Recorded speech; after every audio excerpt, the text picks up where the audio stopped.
আজকে এইচএসসি পরীক্ষার রেজাল্ট দিল। এই বছর প্রশ্ন অনেক কঠিন হয়েছিল, গ্রেস মার্কিং ছিল না, খাতা অনেক কঠিন করে দেখা হয়েছে। তো স্বাভাবিকভাবেই দেশব্যাপী গণহারে রেজাল্ট ড্রপ করেছে। অন্যান্য বছরগুলোয় যেখানে 1.5 লাখ A+ পাইতো, এবার মাত্র জাস্ট 60-70 হাজার।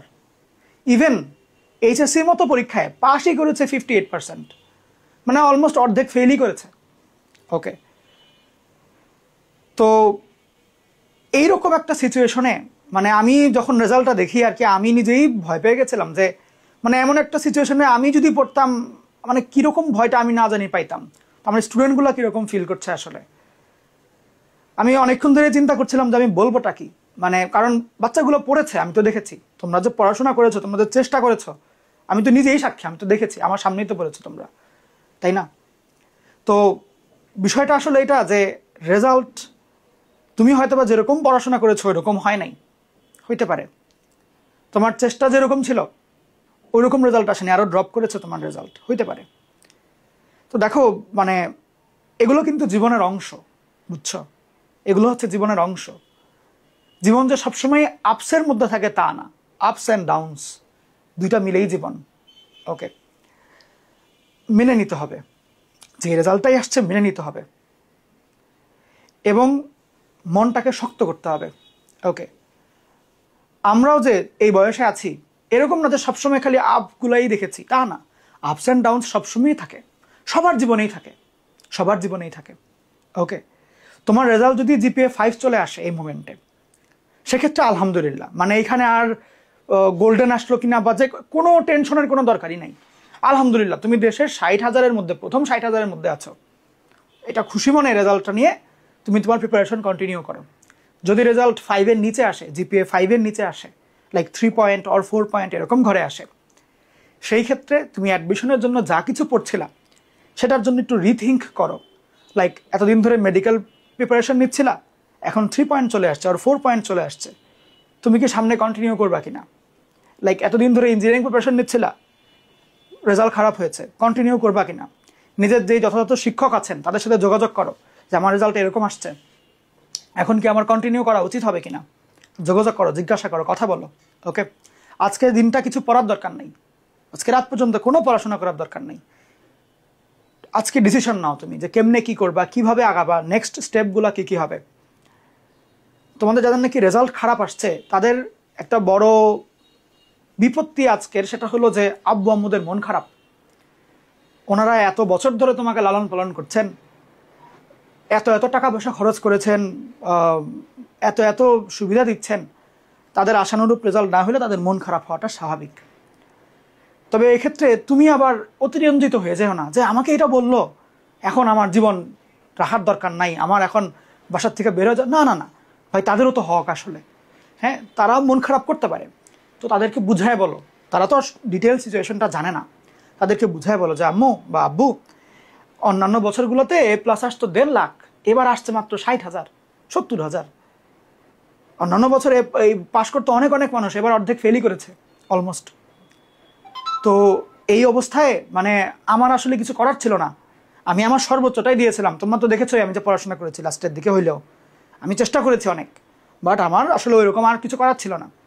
তবে তোমরা কিছু মানে মন খারাপ করো না, তোমরা একটু ধৈর্য ধরো।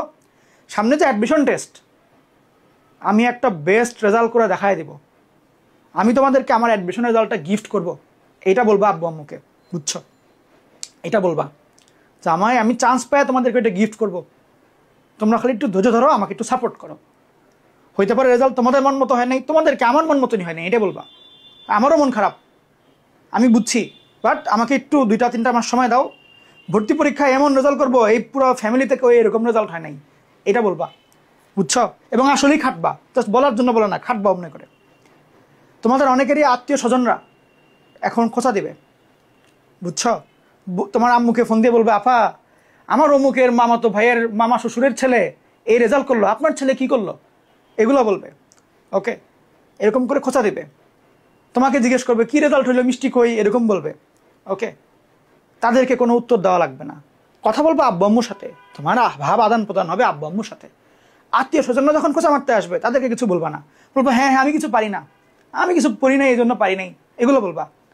ও দোয়া করেন, এটা এটা বলবা যে আমি কিছু পারি না, দোয়া করেন, এটুকু। তাদেরকে দেখাই দিবার ভর্তি পরীক্ষার রেজাল্টে।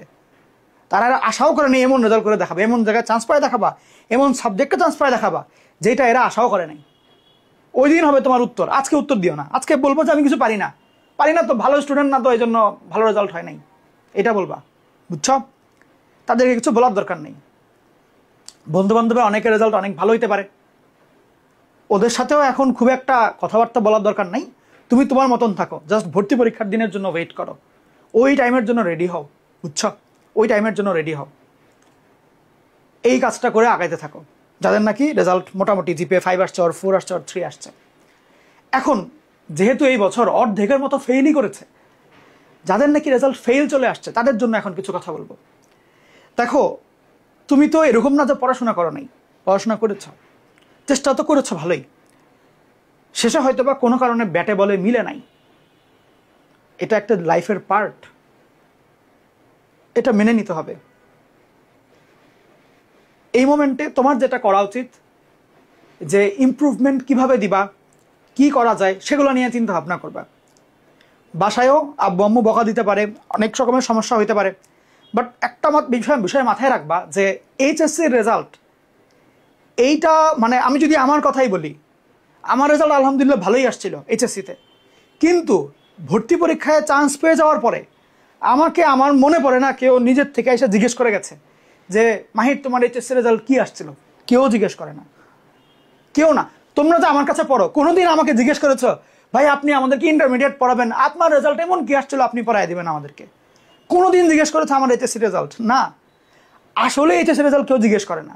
কোথায় চান্স পেয়েছো এটা টুকটাক কয়েক বছর জিজ্ঞেস করে, এরপরে ওইটাও জিজ্ঞেস করে না। জিজ্ঞেস করে কোন প্রতিষ্ঠানে জব করে, কোন বিজনেস করছে, তার কোন কোম্পানি আছে, এগুলো জিজ্ঞেস করে। বুঝছো? এইচএসসি রেজাল্টটা জাস্ট ভর্তি পরীক্ষার দিন পর্যন্তই। ওকে, তোমার যদি ফেইলও চলে আসে, মন খারাপ হইতে পারে, হবে, স্বাভাবিক, বাট এটাকে এত বেশি গুরুত্বপূর্ণ ভাবার দরকার নাই যে জীবনের চেয়ে এইচএসসি রেজাল্ট দামি হয়ে গেল। অনেক সময় শোনা যায় এইচএসসি রেজাল্ট খারাপ, সে আর পৃথিবীতে বেঁচে নাই। হায় রে, আমরা তখন সত্যি কথা যেটা, আমরা তখন মনে মনে হাসি যে তো আসলে জীবন কিছু দেখেই নেই, ও বেঁচে না থাকলেও পৃথিবীর ওরকম কোনো ক্ষতি হয়ে যাবে না। হ্যাঁ, এইটাই মনে মনে আমরা চিন্তা করি। সত্যি কথা যেটা, যে এত এত মূর্খ, এত এত বোকা মানুষ হয় নাকি? এইচএসসি রেজাল্ট খারাপ হয়েছে এই জন্য নাকি ওর জীবন বেঁচে থাকার দরকার নাই? মানে কি একটা বিষয় দেখো। সো এইচএসসি রেজাল্টের চাইতে, মানে জীবনের চাইতে এটা গুরুত্বপূর্ণ না। এইচএসসি রেজাল্ট একবার পরীক্ষা হয়েছে, খারাপ হয়েছে, দরকার পড়লে আরেকবার দাও, ভালো করে পড়ো, পড়লেই তো হবে, কোনো সমস্যা নেই।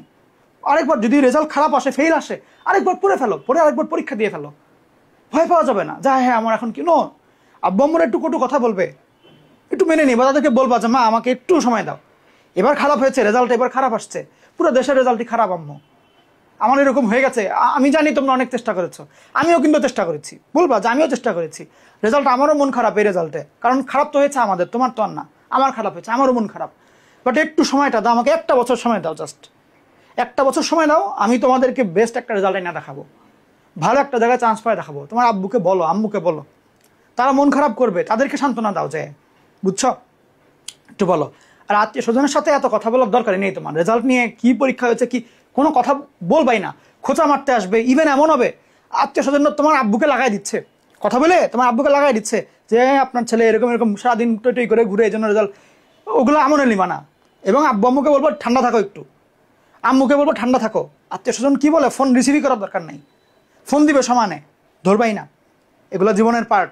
ওকে, আর সত্যি কথা যেটা একদম অনেস্টলি যদি বলি, মানে জীবনে সাকসেসফুল হইতে চাইলে যে কেবলমাত্র পড়াশোনা করে সাকসেসফুল হওয়া লাগে তা না, বুঝছো, পড়াশোনা ছাড়াও আরো বহু জিনিসপাতি আছে দুনিয়ায় সাকসেসফুল হওয়ার। হ্যাঁ, পড়াশোনা করার মাধ্যমে সাকসেসফুল হওয়াটা হচ্ছে most easy task, the most easy task. Okay, but পড়াশোনা ছাড়াও আরো অনেক রকমের ওয়েতে সাকসেসফুল হওয়া যায়। ভালো অ্যাক্টর হইতে পারো, ভালো ইউটিউবার হইতে পারো, ক্রিকেটার হইতে পারো, ফুটবলার হইতে পারো, কন্টেন্ট ক্রিয়েটর হইতে পারো, মানে যে কোনো অনেক অনেক অপশন আছে। গ্রাফিক্স ডিজাইনিং, ওয়েবসাইট ডেভেলপমেন্ট, মানে দুনিয়ার স্কিল আছে যেগুলো এক্স্যাক্ট পড়াশোনাটা ওইটা লাগে না, এইচএসসি রেজাল্টটা লাগে না, বাট জীবনে মানে বহু ইনকাম করা যায়, বহু সম্মানের জায়গায় থাকা যায়। ওকে, সো পড়াশোনায় যে একমাত্র ওয়ে তা না। তোমার যদি মনে হয় যে ভাই আসলে আমার পড়াশোনা ভালো লাগে না, ইমপ্রুভমেন্ট দিলেই কি, সেক্ষেত্রে তুমি অন্যভাবেও চিন্তা করতে পারো। কোনোটাই খারাপ না ভাই, কোনোটাই খারাপ না। পড়াশোনা করে সাকসেসফুল হওয়াটা সহজ, অন্যান্য সাইডগুলো একটু কঠিন, বাট ওগুলো তো মানুষ তো হচ্ছে, তুমি ওইটাও চেষ্টা করতে পারো, বুঝছো? সো সবসময় যে মানে একদম তুমি হতাশ হয়ে যাবা, জীবন দিয়ে দিতে হবে, এখন আর কি করবা জীবনে, জীবন মনে থেমে গেল, আরে কিচ্ছু না। এইচএসসি রেজাল্ট একটা ঠুনকো রেজাল্ট, ছোট্ট একটা পরীক্ষা, লাইক জেএসসি পরীক্ষা হয়েছে না, পিএসসি পরীক্ষা, এসএসসি পরীক্ষা হয়েছে না, তোমাকে এখন কেউ জিজ্ঞেস করে এসএসসি রেজাল্ট তোমার কি আসছিল? কেউ জিজ্ঞেস করে? কেউ করে না। আমাকে কেউ জিজ্ঞেস করে না এইচএসসিতে আমি কি করেছি, কেউ না, কেউ না। খালি এটা জিজ্ঞেস করে যে বাবা তুমি কি করো, এরটুকুই। এই বয়সে আমাকে এটাও কেউ জিজ্ঞেস করে না যে আমি কোথায় পড়েছি, সত্যি কথা যেটা জিজ্ঞেস করি, বাবা তুমি কি করো, দ্যাটস ইট, বুঝছো? তো এইসব এসএসসি এইচএসসি এগুলোর রেজাল্ট, এগুলো জাস্ট ভর্তি পরীক্ষা পর্যন্তই। সো রেজাল্ট যদি একদম খারাপ এসে থাকে, সেক্ষেত্রে ইমপ্রুভমেন্ট দেওয়ার জন্য চিন্তা করো, ইমপ্রুভমেন্ট দেওয়ার জন্য ট্রাই করো, বুঝছো? আর একদমই মনে কষ্ট নিয়ে হতাশ হয়ে বসে থেকো না, খুব আতঙ্কের মধ্যে থাকো না। এই যে ভিডিওটা দরকার পড়লে তোমার আব্বু আম্মুকে দেখাও, ওকে, এবং মনের মধ্যে সাহস রাখো। এই যে তুমি মনটাকে শক্ত করছো, এটা তোমার ভবিষ্যৎ লাইফকে হেল্প করবে। এটাও একটা ট্রেনিং আসলে, যে লাইফে যা আপস অ্যান্ড ডাউনস দুইটাই থাকে, ডাউন পার্টগুলোতে তুমি নিজেকে কেমনে হ্যান্ডেল করো, নিজেকে কেমনে কন্ট্রোল করো, এটার একটা ট্রেনিং পিরিয়ড চলছে তোমার সাথে এখন। এইভাবে চিন্তা করো এবং আগায় যাও, সুন্দর মতন আগায় যাও। একটু সময় নাও, আজকে দিনটা সময় নাও যে কিভাবে আগাবা, তুমি কেমনে কি কাজ করবা। আর আব্বাম্মুরা তোমার সাথে, আব্বাম্মুরা যেহেতু একটু আবেগী, তোমার জন্য এতদিন ধরে খাচ্ছে, তাদেরকে একটু সান্ত্বনা দাও, বুঝছো? তোমার মন খারাপ থাকবে, বাট এইটা আশা করবো না যে অন্য কেউ এসে তোমাকে সান্ত্বনা দিয়ে যাবে। নো, তুমি একটা তোমার ফেজে আছো, তোমাকে এটা ফেস করতে হবে আসলে, এই পরিস্থিতিটা তোমাকে ফেস করতে হবে। তুমি আব্বু আম্মুকে সাপোর্ট দাও যে এরকম হয়েছে, বাট আমি নেক্সট টাইম এমন রেজাল্ট করবো, তুমি মানে ফ্যামিলিতে তোমার নাম উজ্জ্বল হয়ে যাবে, এমনি করে বলো এবং আগে যাও। আব্বু আম্মু কি বললো কিচ্ছু মনে নিও না, আজকে তারা যা বলছে তারা সেটা মিন করে বলছে না, তারা সেটা জাস্ট নিজের মানে মন হালকা করার জন্য তোমাকে বকা দিচ্ছে। বাট এটা নিয়ে তুমি মানে তাদের কথা ধরে বসে থাকো না, তুমি তোমার কথা চিন্তা করো, বুঝছো? তোমার কথা চিন্তা করো এবং আগায় যাও। ভালো থাকো সবাই, বেস্ট অফ লাক, এবং তোমাদের জন্য অনেক অনেক শুভকামনা রইল, যাতে করে তোমরা যে রেজাল্টই আসছে এটার থেকে যাতে বেস্ট আউটকামটা নিয়ে আসতে পারো। ঠিক আছে? আসসালামু আলাইকুম সবাইকে।